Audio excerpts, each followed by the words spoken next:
Welcome back. Now let us see the action, and this is the button click we have been using in almost good number of years, and almost all of us are aware of it. So this is a very simple concept. This is the button, and when you click the button, you wanted to perform some action. So there are two kinds of action which you can perform. Excuse me. One, like this will be your input side. On the UI you will be writing, this is the action button, this will be your ID and some label through which it can be shown to the user. And once you click it, there are two kinds of event: observe event, and here is the way that this has action, and another is event reactive. So observe event is mostly for the backend processing, where you process something.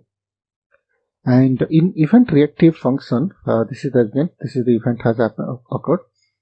You take the input and do some processing that will go back to the UI. This is the minor difference, and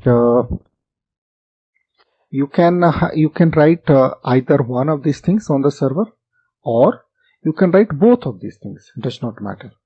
Okay, so in one server code, both observe event and event reactive can stay together. And we'll also learn the concept called reactive values. Reactive value, till now you have seen that reactive value only one, but this is for the list. You can have the multiple reactive values over here, and I will explain you as we go ahead. And this will also help you to understand that can you assign some by default, because when you have the input variables, it may not have some valid value, and how can you have some default value? Okay, so let us go ahead, and this will be the template for this one. So in case of UI, we'll be writing the action button, and in case of server, we'll write any one or both with observe event and event reactive. So let us go ahead and we'll do the hands-on with file 5 and file 6. So please open the file 5. This is the file, and let me run it first. So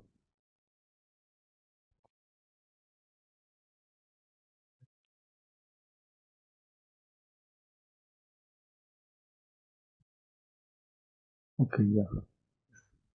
Okay, see, if you see that in this one, file 5, we are not able to see the histogram, and the histogram code is already there. Histogram, if you see, this is the output, it is plotting, and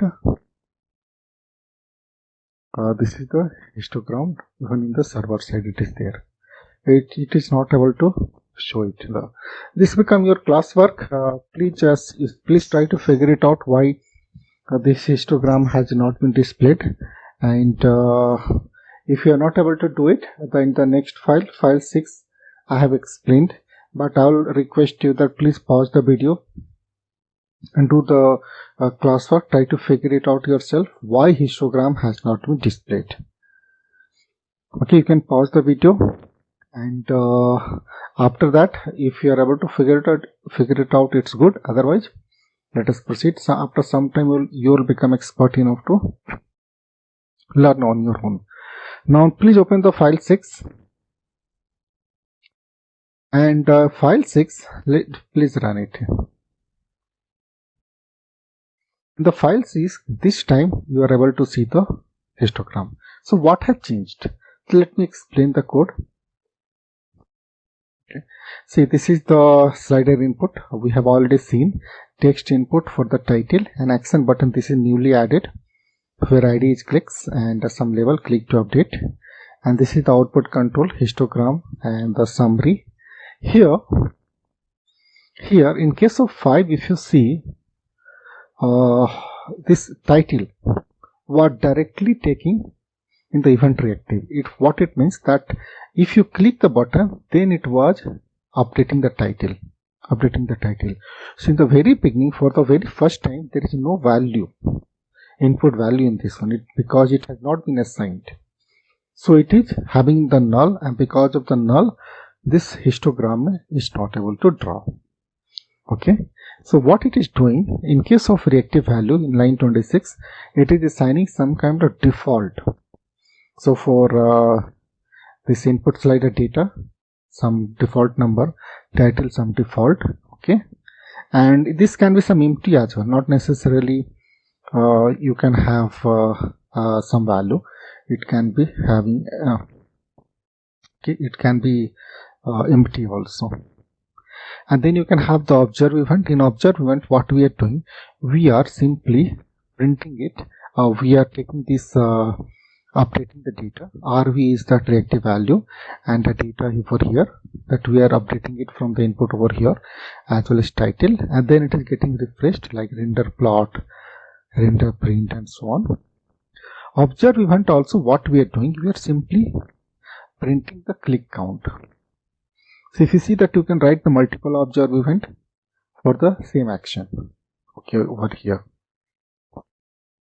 and as soon as you click the button, it will keep on printing it. If you see click to update, as I have done something, and if you see, it is keep on printing it. And okay, here I'm something I have updated, so it has done the updated the title, and it has also printed the clicked count. So in this way you can have the action button, you can update, and you can write it the different way to handle it. One of them is definitely the observe event, and then the observe event you can write it at the two place. You can reactive value, here we saw that we can assign the default value for the all the reactive values like data which we are targeting for that. Slider title is for taking from the title, and so on. So this is the way, few things we have learned in this one, and we'll keep on learning more and more. Thanks for watching it. See you in the next one.